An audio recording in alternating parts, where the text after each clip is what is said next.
Welcome to the deep dive. We're going to be focusing on something today that's, pretty relevant to you, our listeners in Taiwan. It's about this fascinating relationship between Taiwan and the world of AI. We've got a whole bunch of articles, news reports, even some YouTube videos. And we're going to kind of try to figure out, is it true? Can AI really exist without Taiwan?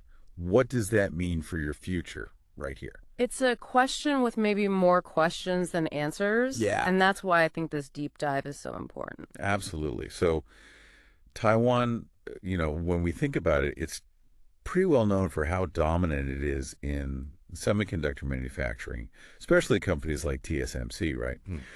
But I was reading that Taiwan produces 90% of the world's most advanced chips. That's not just a big slice. It's like the whole pie. It is. And, that's why understanding this industry is crucial for understanding the future of AI, not just globally, but specifically for Taiwan. Because AI, especially the kind that's, pushing boundaries, that's making headlines, it needs a ton of power, processing power. And guess what? Those advanced chips that Taiwan makes, they're driving that revolution. So it's like Taiwan is the powerhouse, fueling that AI boom. Exactly. And that's why you see those big tech companies like NVIDIA, Google, Amazon, even Microsoft, all setting up shop here in Taiwan. They need to be close to the source. They need that cutting edge tech. They need TSMC. Oh, and speaking of NVIDIA, I think this is a really cool part of the story. Their CEO, Jensen Huang, he was actually born in Taiwan. Yeah. And so his partnership with TSMC, it's like this personal touch to the whole global landscape. Yeah, it really does. And it highlights how Taiwan's role is bigger than just making chips. They're also the ones who are building the hardware that houses those chips, those AI servers. Think of companies like ABC with their expertise in liquid cooling. These servers get really hot, much hotter than your average PC. So keeping them cool is essential. They took what they knew about cooling regular servers and adapted it for AI. Oh, wow. It's a perfect example of companies in Taiwan meeting the needs of this quickly changing industry. So they're not just making the brains of AI, they're building the body too. Exactly. But with anything that's evolving so quickly, there's bound to be some roadblocks. Yeah, some of the articles we were looking at, like this one from Pasted Text, they point out some of these potential problems. They talk about a shortage of skilled workers and limited investment compared to like the US and China. Also difficulties accessing data for AI training, even infrastructure needs, all things that could really impact you here in Taiwan, whether it's your job, the cost of living, or even just Taiwan's economic future. Yeah, and it's not just about challenges within Taiwan. You have to consider what's happening globally. There's so much competition. The US, South Korea, the EU, they're all investing a lot to build their own chip industries. It's like everyone wants a slice of that AI pie. Exactly. The US especially wants to be less dependent on Taiwan for those chips. They've even passed laws like the GHPS Act to encourage companies to make chips here. Wow, that's a pretty clear sign. It is. Then there's also the US-China tech war, which adds like a whole other layer to this. Yeah. The Bloomberg Originals video, that one really highlighted it. The US has banned these advanced chips from going to China. It puts Taiwanese companies in a tough spot. Yeah, it does. They have to navigate all these restrictions, and they need to keep good relationships with both sides. A real balancing act. It is. It's led to some Taiwanese companies like TSMC spreading out their operations. They're building factories in the US, Japan, even Germany. It's a way to spread out the risks, so they're not relying too much on just one market. So even though Taiwan has this kind of, dominant position now, they can't just sit back and relax. Definitely not. Yeah. And then there's this. AI itself is always changing. We're seeing crazy advancements in software. And then there's this whole other field, quantum computing. Oh, yeah, I've heard about that. Yeah, it could totally change the game. Wow. Okay, so quantum computing, I've heard the term, but what does it actually mean for AI? Well, put simply, imagine computers that can solve problems that are impossible now, even for our most advanced computers. If that happens, we might not need those super powerful chips as much. And right now, that's Taiwan's main strength. So Taiwan could be a victim of its own success. It's possible, yeah. That's why Taiwan needs to think ahead, to adapt. So it's not just about staying on top with chip making. It's about getting ready for a future where the rules might be completely different. Exactly, and it seems like Taiwan gets that. They're not just sitting around. Right. Like we saw with those plans to build that Silicon Valley in the South, connecting those 4 major tech parks, focusing on AI, that's big. It is. It also makes you think that southern region has had water issues lately, especially with those droughts. Building a huge tech hub there, it's going to put a strain on resources like water and power. Those are essential for these companies. That's a really good point. So it's not just about shiny new buildings, it's about making sure they can even work. Exactly. And it's not just about buildings. Taiwan's also investing in people, building up their AI talent pool. Right, like those government programs we talked about, the AI Grand Strategy, that AI Taiwan Action Plan. And that Taiwan AI Academy really stood out to me. It seems like a game changer for people here who want to be part of this whole thing. It is. Think of it this way. Taiwan is saying, we're not just a manufacturing hub. We're a global center for AI innovation. The Taiwan AI Academy and groups like the AI Foundation, they're creating a pipeline.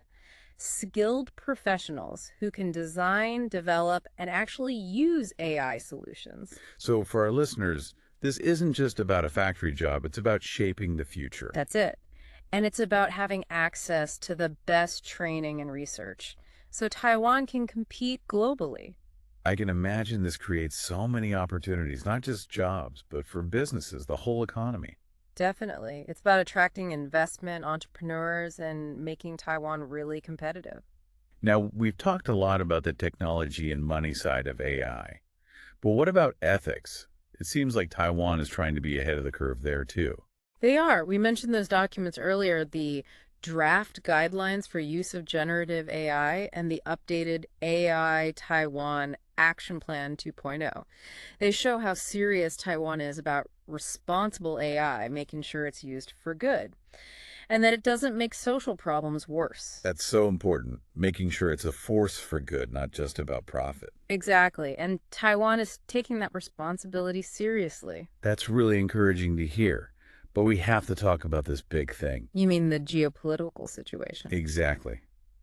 That Bloomberg Originals video made it clear the tensions between China and Taiwan and how it affects tech. It's a reality we can't ignore. China sees Taiwan as part of its territory, and they've been pushing that more and more. It creates a lot of uncertainty for Taiwan, especially in tech, which is so connected to the world. For our listeners, living with that, it must feel like a roller coaster. All this excitement about AI, but also this worry about what the future holds. I understand that feeling, but, you know, Taiwan has a history of resilience and adaptation. They've always found a way to not just survive, but to thrive. It's like they can turn any obstacle into an opportunity. Exactly. And that spirit is going to be so important in the age of AI. And to everyone listening, I'd say, embrace that. Don't be afraid of the uncertainty. Be curious, stay involved, and ask those tough questions. We're writing the future of AI right now, and you can be a part of it. It's like a call to action. It is. Don't just watch, be part of it. Exactly. And for Taiwan, I think that means using its strengths.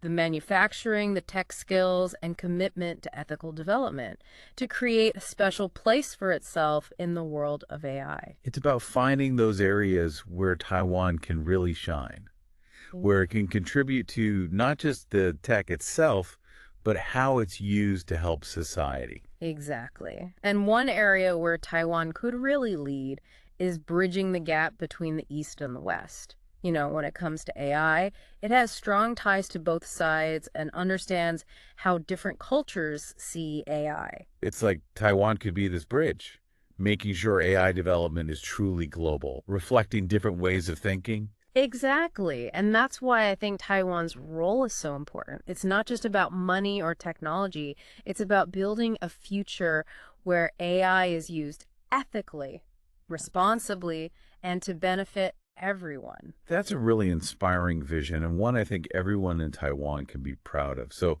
to everyone listening, here's something to think about. What can Taiwan do to shape AI in a way that helps both its people and the world? Think about it, explore it, and be part of the conversation. It's been great to really dive into this with you today. Stay curious and keep exploring the world of AI. So before we went to that little break there, we were talking about Taiwan's place in the world of AI. It's this really interesting story about being a leader, but also having to change and adapt. And they've got to do some serious planning to face these big challenges. It's true. It's not enough for Taiwan to just keep doing what they're good at now. They need to be looking ahead, figuring out how to stay in the lead, especially in a field that's changing so fast. Exactly. And that's where that Silicon Valley in the South comes in. Remember, we were talking about that earlier. Yeah, right. It's a bold idea. But as we said, there are those concerns about things like water and power. Reading that report in Taiwan Plus News, it made me think, how are they going to deal with those shortages? The South has had some bad droughts recently. Oh, they're definitely not ignoring it. The report talked about how the Ministry of Technology is looking for solutions. Things like connecting all the reservoirs in the South so there's a more reliable water supply. They're also trying to find ways to use less energy and reduce the impact on the environment. So it's a balancing act, pushing for innovation and growth, but also making sure it's sustainable for the long term. Exactly. And it shows how progress in AI isn't just about the tech itself, it's about doing it responsibly, considering what it means for the environment and the people involved. Yeah, it makes you think about what kind of future we're building, not just for the tech industry, but for all of Taiwan. Absolutely. And when it comes to building for the future, Taiwan's not just focused on buildings and hardware, they're also investing heavily in people, developing AI talent right here. Right, you're talking about those programs we discussed, like that AI Grand Strategy and the AI Taiwan Action Plan, and the Taiwan AI Academy. That one really stood out. It seems like a real turning point for people here who want to get involved in this whole AI thing. It is. It's like Taiwan is saying, we're not just about making things, we're a global center for AI innovation. The Academy and groups like the AI Foundation, they're creating this pipeline of skilled professionals who can design, develop, and use AI solutions.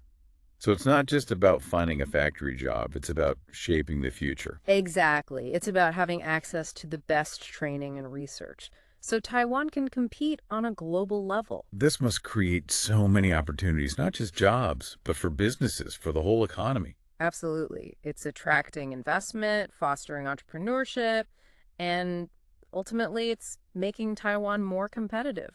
Now, we've talked a lot about technology and economics, but what about ethics? Seems like Taiwan's trying to be proactive there, too. They are. We mentioned those documents, the draft guidelines for use of generative AI, and the updated AI Taiwan Action Plan 2.0, they show that Taiwan's committed to developing AI responsibly, to making sure it's used for good and doesn't cause more social problems. That's so important, making sure it benefits everyone, not just used to make money. Exactly, and Taiwan is taking that responsibility seriously. That's good to hear, but we can't forget about the situation Taiwan's in. You mean geopolitically? Right. The Bloomberg Originals video really highlighted it, the tension between China and Taiwan and how it impacts tech. Yeah, that's something we can't ignore. China sees Taiwan as part of its territory, and they've been pushing that harder lately.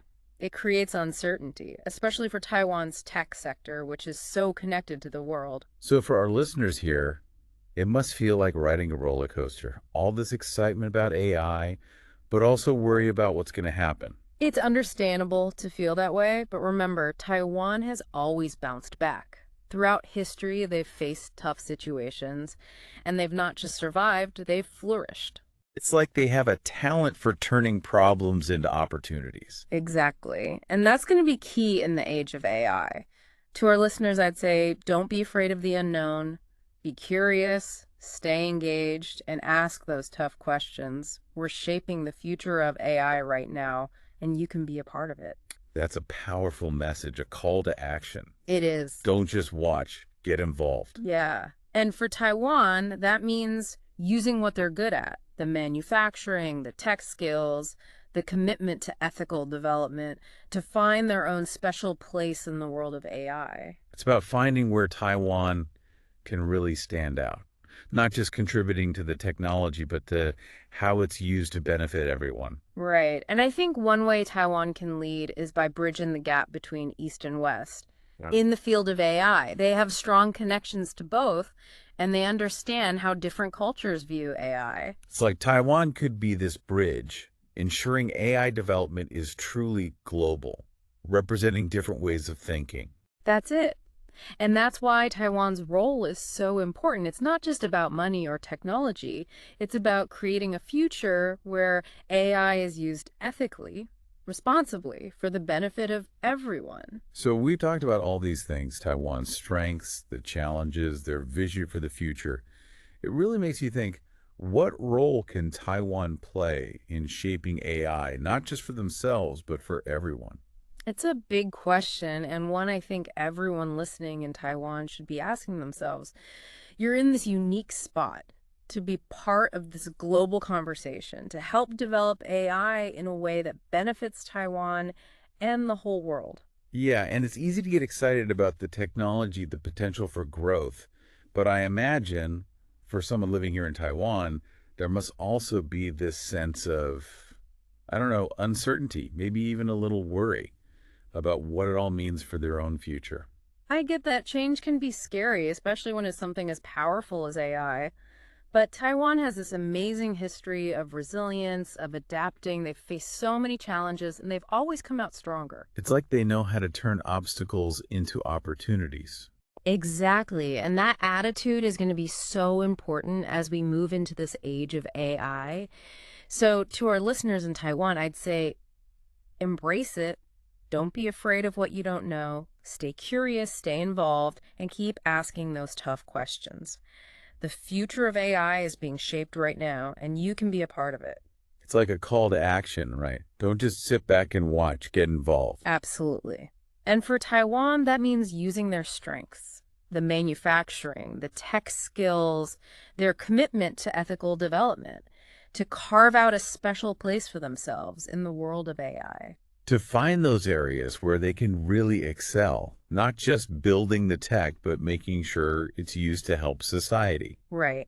And one area where I think Taiwan could really lead is bridging that gap between the East and the West when it comes to AI. Mm-hmm. They've got strong ties to both sides, and they understand the different cultural perspectives. Like Taiwan could be this vital link, making sure that AI development is truly global, reflecting different ways of thinking. Exactly. And that's why Taiwan's role is so important. It's not just about economics or technology. It's about building a future where AI is used ethically, responsibly, for the good of everyone. A really powerful thought, and one that I think should make everyone in Taiwan proud. So to our listeners here in Taiwan, here's something to think about. What unique contributions can Taiwan make to shape the future of AI in a way that benefits both its people and the world? Explore it, think about it, and be part of that conversation. It's been a pleasure diving into this topic with you today. Stay curious and keep exploring the exciting world of AI. And that's it for this deep dive. Thanks for joining us.